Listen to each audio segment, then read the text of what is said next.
బుధగ్రహం కనుక పాడైతే, బుధుడు పాడైతే ఆలోచన శక్తి సరిగ్గా ఉండదు. కమ్యూనికేషన్ స్కిల్స్ సరిగ్గా ఉండవు. నరాలకు సంబంధించిన సమస్యలు ఎక్కువగా ఉంటాయి.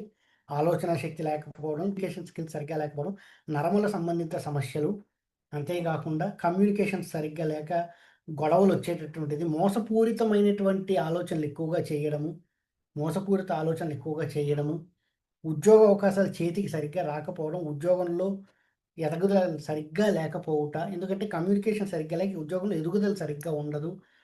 అంతేకాకుండా డెసిషన్ మేకింగ్ స్కిల్స్ సరిగ్గా ఉండవని చెప్పొచ్చు. చంద్రుడికి, బుధుడికి ఇంచుమించుగా డెసిషన్ మేకింగ్ స్కిల్స్ అనేది చాలా ఇంపార్టెంట్‌గా ఉంటుంది.